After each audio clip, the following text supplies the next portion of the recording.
안녕하십니까. 오늘은 2028학년도 대입 개편안에 대해서 설명을 할 건데요. 초등학교 5학년 그리고 6학년, 중학교 1학년 학부모님들이 2028학년도에 되는 대입 개편안에 따라서 어떻게 공부할 거고, 그리고 고교 선택은 뭘 할지, 앞으로 무엇을 준비해야 될지에 대한 내용을 설명하려고 하는데요. 2028학년도 대입 개편안은 고교 학점제와 그리고 정시의 40% 유지, 그리고 특목 자사고가 폐지되는 것이 아니라 유지된다는 내용, 그리고 수능에서 서술형, 논술형이 도입될 수 있다라고 하는 가능성에 대해서 얘기했는데요. 그거에 따라서 우리는 무엇을 준비하고 어떻게 공부해야 되며 고등학교는 어떤 고등학교를 선택할지에 대해서 설명하도록 하겠습니다. 자, 첫 번째죠. 고교 학점제를 하겠다라고 하는 것이 이번 2028학년도 대입의 개편안입니다. 2028학년도는 현재 중학교 2학년이 대학을 갈 시점에 해당하는 내용을 개편안을 주요하게 얘기를 한 내용입니다. 자, 2025학년부터 실시되는 고교 학점제가 전면 도입된다고 했고요. 실제 학생들은 과목의 선택권을 확대할 수 있고, 고교 학점제가 도입하게 되면 내신의 성취도 평가가 도입될 것으로 예상하고 있습니다. 그러니까 내신의 절대평가제로 바뀌게 되기 때문에 현재 수지 방식에서 있는 교과 선택 같은 것들이 좀 변화가 예상이 되고 있습니다. 일부 얘기로는 고등학교 1학년은 상대평가고 고등학교 2학년서부터는 절대평가일 거다. 따라서 고등학교 1학년 내신을 준비해야 된다라고 하는 얘기도 있고요. 고등학교 1학년부터 다 절대평가로 반영하겠다라는 안도 있습니다. 무엇이 됐던 간에 지금 초등학교 5학년부터 준비하는 친구들, 5학년, 6학년, 중학교 1학년이 준비하는 친구들의 입장에서는 고등학교 가서 실제 성적을, 상위권 성적을 받아야 된다라는 거는 별반 다를 게 없고요. 특히 절대평가가 되면 모든 과목에 대해서 A를 받아야 된다라는 것이 중요한 요소이고요. 이렇게 되면은 갖다나 그 내신 성적이 불리해서 특목고 지원을 꺼렸던 친구들이 특목고나 자사고에 지원을 많이 확대할 것으로 보여지고요. 내신 불리함 같은 게 사라지기 때문에. 그래서 아무래도 특목고나 자사고의 경쟁률이 올라갈 것으로 예상합니다. 현재 중학교 2학년부터는 그게 가속화되지 않을까, 이런 생각을 하고 있습니다. 자, 두 번째 변화에 대해서도 알아보겠습니다. 두 번째 변수는 앞으로 정시의 40% 확대 정책을 유지하겠다라고 하는 거고요. 이주호 교육부 장관은 2028학년도 입시까지는 정시 40% 정책을 유지하겠다라고 발표하였습니다. 이 정시 40% 유지가 중요한 요소인데, 그 전까지 정시가 점점점 축소가 됐었는데, 조국 장관의 어떤 그런 부분의 사태가 발생하면서 정시가 일시적으로 확대됐었습니다. 전 정권에서. 근데 이것이 앞으로도 점차 유지가 될 거다, 40%까지는. 이렇게 유지가 될 것으로 확대했기 때문에 여전히 수능에 대한 비중은 높을 거다라고 하는 거죠. 원래 이 학생부의 공정성 논란으로 촉발된 정시의 40% 정책이 계속 유지될 것으로 현재는 보여지며, 수능 유지에 선발하는 정시 비중이 중요하게 되었습니다. 사실상 N수생들, 재수생 또는 참수생들 같은 경우를 우리가 N수생들이라 하는데, N수생들에게는 좋은 소식이라고 볼 수 있는 내용이죠. 그래서 사실상 고등학교에서 대학 가는 친구들이 어떤 학교들은 우리 학교는 4년제야, 이렇게 얘기를 하는 학교들도 있어요. 이건 웃을 일은 아니지 않습니까? 고등학교 3년 졸업하고 재수를 또 해서 4년제라고 하는데, 그거는 좀 너무 힘든 상황이 아닌가, 저는 이런 생각이 듭니다. 그래서 이런 것들도 상당히 많은 변수로 떠오른다라고 하는 겁니다. 다음 부분은 이 자사고의 존치, 특목고 유지, 이런 내용입니다.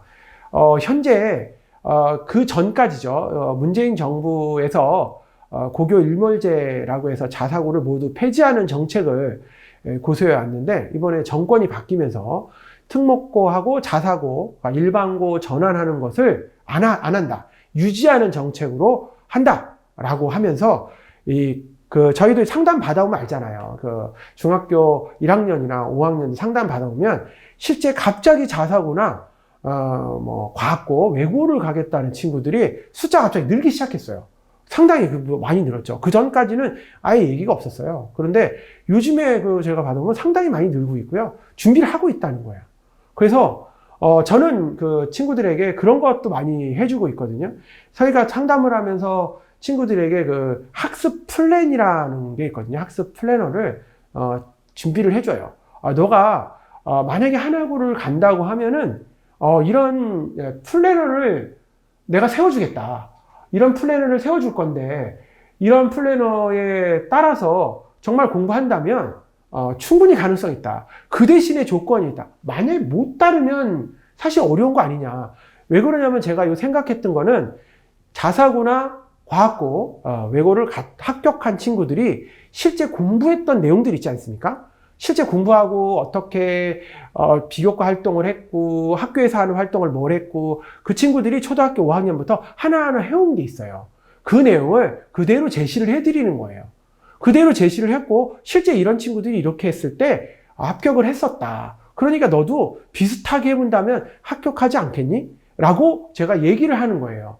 근데 선배들이 어떤 그렇게 과거서부터 공부했던 내용들을 그냥 무시하고, 아니, 나는 그렇지 않을 건데, 근데 가고 싶어. 이건 말이 안 되지 않습니까? 그래서 이런 플래너를 정확하게 제가 제시를 해드리고 있는데, 이런 부분들은 한번 신청을 해주시면, 밑에 댓글에 저희가 내용을 써놨으니까, 신청을 해주시면은, 저희가 충분히 상담을 해서, 설명을 해드릴 계획에 있습니다. 그래서 그런 거 한번 꼭 하시고, 근데 꼭 따른다면 충분히 되냐? 이렇게 물어보잖아요. 대부분 됩니다. 거의 제가 확신 있게 말씀드릴 수 있는데, 저희가 이렇게 진행을 해서 안 된 친구들이 거의 드뭅니다. 근데 이렇게 진행했을 때 안 하고 되냐? 뭐 안 하고도 된 친구도 있겠죠. 근데 확률적으로 봤을 때 충분히 플랜에 맞춰서 상당히 디테일하게 제가 쓸 거거든요. 그러니까 어느 경시대를 준비했으면 좋겠고, 뭐 영재어는 어떻게 해야 되고, 진도는 뭘 해야 되고, 이런 내용들 아주 디테일하게 설명을 해주는데, 그런 부분에 대해서 충분히 되는 방향으로 제가 설명을 해드릴 거니까 꼭 맞춰서 준비했으면 합니다. 이거는 이제 부탁드리고 싶은 거예요.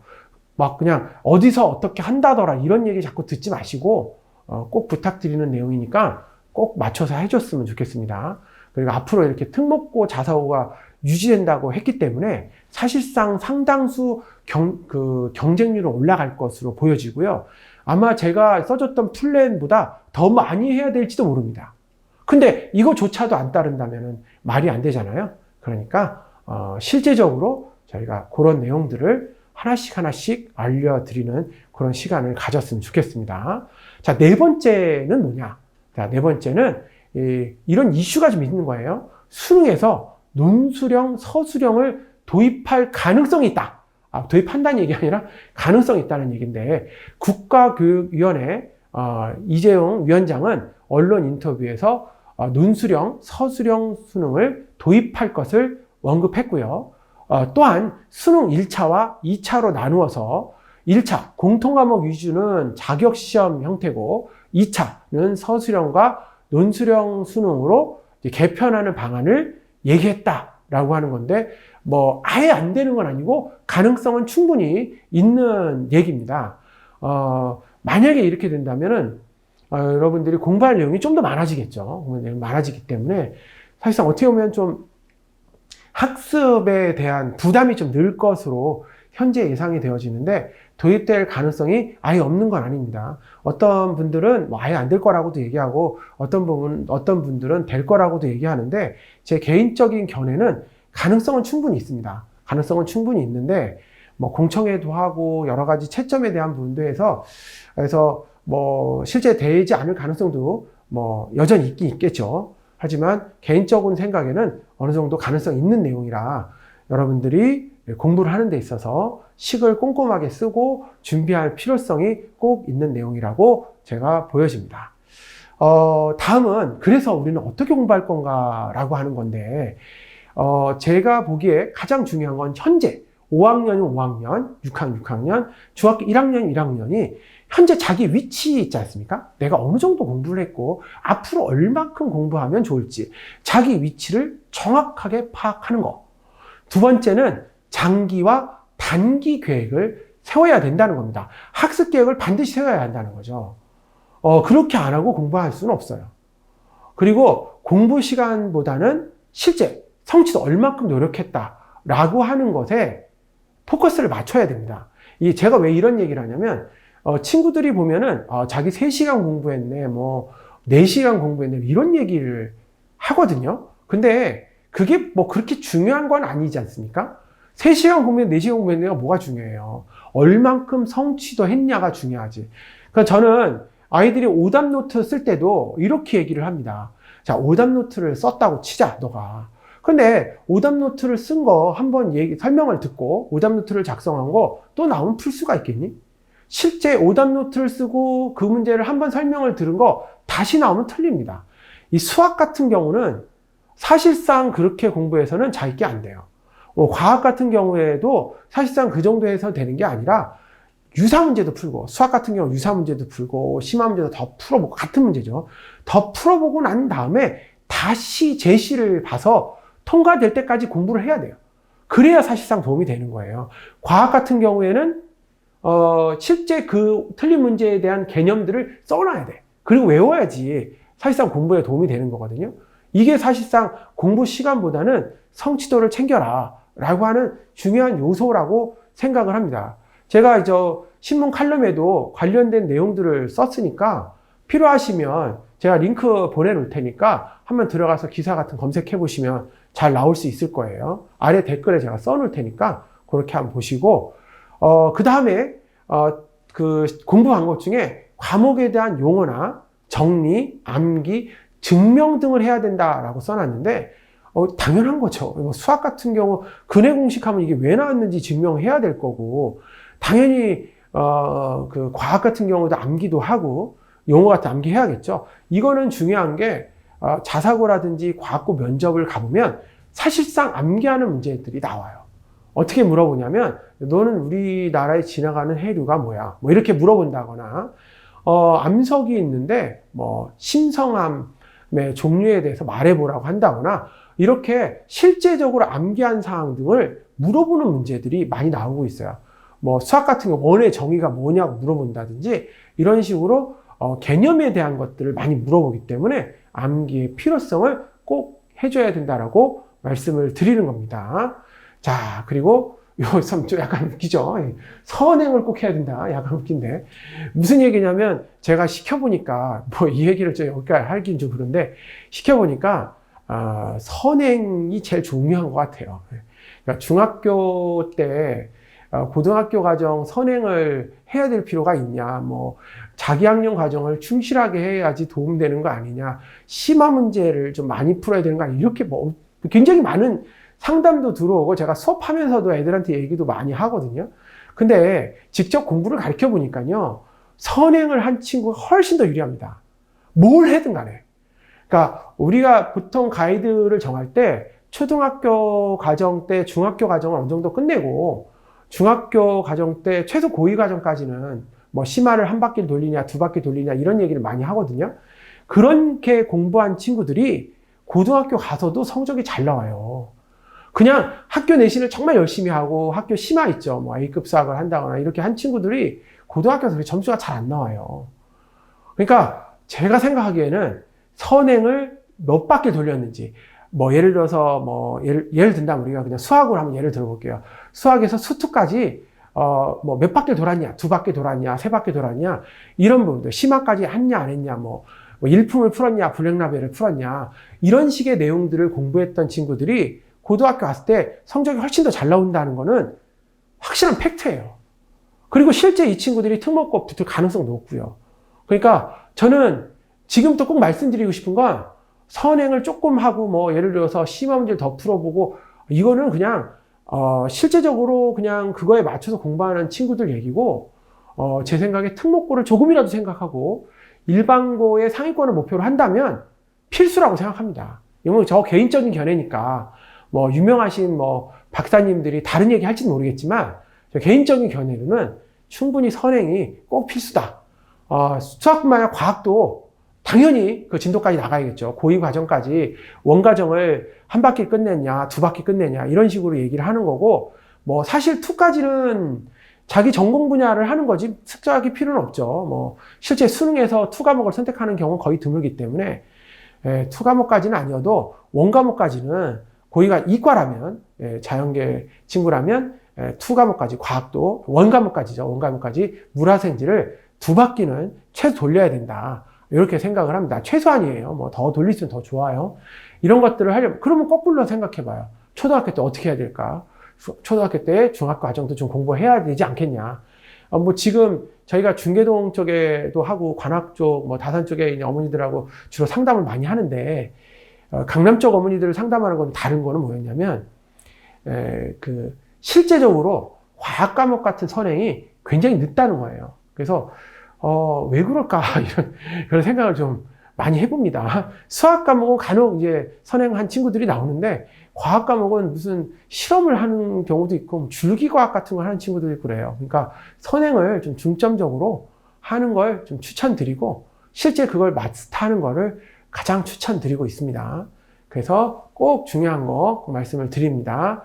다음은 제가 여기 말씀드려요. 고등학교 입시 전까지 수학의 경우죠. 2회독 2번 이상은 끝내라. 이런 얘기도 했고, 과학 과목의 물화생지 원가능을 또 2회독 해라. 이 얘기도 제가 아까 말씀을 드렸고요.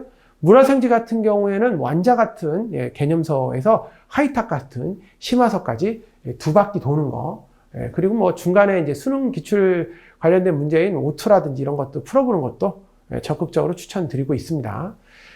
자, 그리고 이제 과학고나 자사고를 목표로 하는 친구다라고 한다면 중학교 1학년이 되는 시점, 6학년 한 뭐 말 정도나 6학년 중학과정이 끝나는 시점에 6학년 되는 시점부터는 이 자사고나 과학고에 기출되었던 문제, 뭐 민사고나 상상고 또는 과학고에 기출되었던 문제를 한번 풀어볼 것을 권해드립니다. 실제 문제는 뭐 시중에 나와 있는 책은 많이 없죠. 친구들이 가서 외워갖고 와서 이제 문제를 만든 건데, 제가 이제 1학년이나 6학년 이제 말에 이제 친구들을 맡아갖고 기출 문제를 좀 많이 풀리거든요. 근데 처음에 풀 때는 10문제를 주고 풀어보라고 싶으면 2문제 맞습니다. 2문제. 2문제 맞는 것도 잘하는 거죠. 거의 못 맞고, 거의 제가 문제를 거의 설명합니다. 거의 설명을 하면서 이해를 시키죠. 아까도 말씀드렸지만 문제를 이해한다고 해서 그 문제를 풀 수 있는 건 아니지 않습니까? 그렇게 문제를 전체 한 세트를 끝냅니다. 기출문제 중심으로. 그리고 이제 1학년 말이나 뭐 2학년 정도 됐을 때는 이제 그 문제를 다시 이제 예상 문제를 풀기 시작합니다. 그 비슷한 문제죠. 다시 풀기 시작하는데, 그때부터는 친구들이 풀어냅니다. 물론 이제 50% 정도 푸는 경우도 있고, 뭐 60% 푸는 경우, 30% 푸는 경우도 있는데, 그때부터는 자기가 알고 푼다. 어디서 많이 본 것 같은데, 뭐 이런 느낌으로 푸는 겁니다. 똑같은 문제를 주는 거 아니니까. 문제를 풀어내요. 그리고 나서 이제 3학년, 2학년 말부터 보통 시작하는데, 3학년 정도 되는, 2학년 말부터 3학년 되면서부터는 이제 예상 문제를 시키거든요. 예상 문제 시키면 그때부터는 이제 문제를 뭐 60%도 풀고, 70%도 풀고, 이렇게 풀어냅니다. 그 정도는 해야 실제 가서 붙는 거예요. 그냥 해서 붙는 게 아니란 말이에요. 그래서 굉장히 오랜 시간 동안, 사실 영재고 준비하는 친구들은 초등학교 5학년부터 K모 준비하면서 뺑뺑이 돌잖아요. 일주일에 수학과학만 6일, 7일씩 준비하면서 돌아서 영재고 준비도 하고 K모도 하고 KPHO도 하고 이렇게 준비하는데, 자사고 준비하는 친구들은 그 정도는 아니잖아요. 왜냐면 이런 친구들은 수학도 하고 과학도 하고 영어도 준비하고 있기 때문에 그 정도는 아니지 않습니까? 그렇다면 최소한 중학교 들어가려고 하는 시점, 6학년 말이나 중학교 시점부터는 이렇게 일주일에 한 번 정도는 기출문제라든지 이런 과정들을 공부해서 자기 걸로 자꾸 만들어야 돼요. 나중엔 다 외워야 돼, 책을. 그렇게 해야지 사실상 준비해서 붙는 거지, 그냥 단순하게 해서 붙는 건 아니에요. 그래서 이런 부분들을 꼭 명심하고 저는 준비했으면 해서 오늘 이렇게 설명회를 시작한 거고요. 여기까지 초등학교 5학년 6학년 그리고 중학교 1학년 학생을 대상으로 한 고교 학점제 그리고 대입 개편안에 따른 공부 방법과 고교 선택 전략에 대해서 설명회를 진행하였습니다. 감사합니다.